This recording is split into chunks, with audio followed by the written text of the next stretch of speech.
Episode 6: The Fall of the Tokugawa.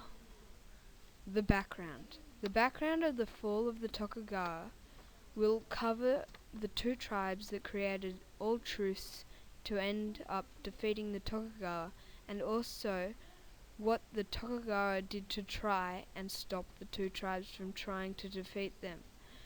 The Tokugawa had led the whole of Japan for more than 800 years, until two tribes who each were in war at each other at the time form a truce to stop fighting and to join forces and try to overrun what was the major tribe in Japan after losing the fight to the two tribes of Tokugawas, then crumbled and became extinct.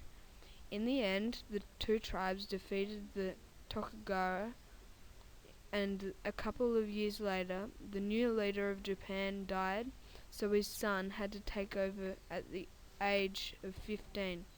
He changed his name to Emperor Meiji. This leader revolutionized Japan and made it what it is today. Main events. The Tokugawa period was also called the Edo period.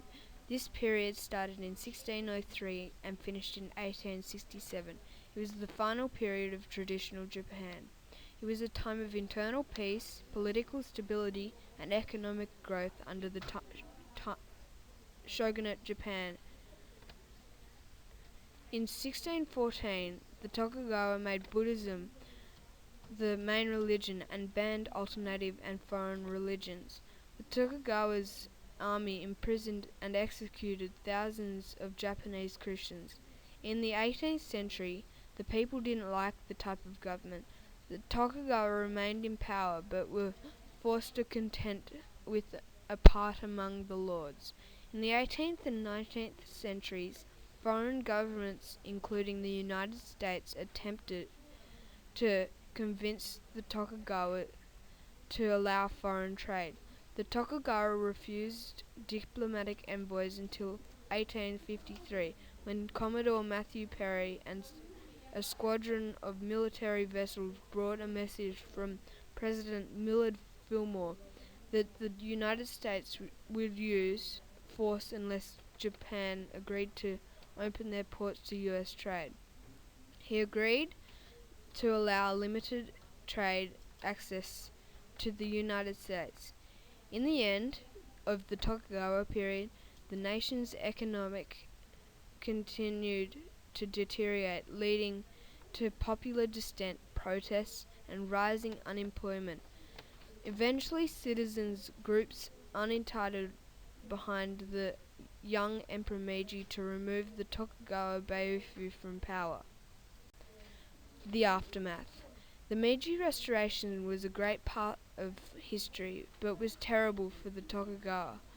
As farming production lagged in comparison to the trade and commercial sectors, samurai and daimyo did not fare as well as the merchant class. Despite efforts at fiscal reform, mounting opposition seriously weakened the Tokugawa shogunate from the mid-18th and to the mid-19th century, when years of famine led to increased peasants' uprising.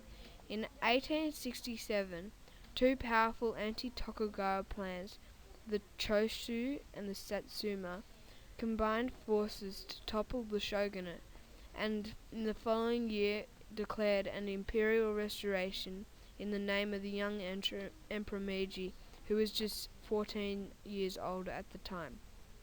The peace and stability of the Tokugawa period and the economic development in nurtured set the stage of rapid modernization that took place after the Meiji Restoration. During the period which ended with the emperor's death speech in 1912, the countries experienced significant social, political, and economic change, including the end of the feudal system and the adoption of the cabinet system of government. In addition to the new regime, opened the country once again to Western trade and influenced and oversaw a building of military strength that would soon propel Japan onto the world stage. Thank you for watching.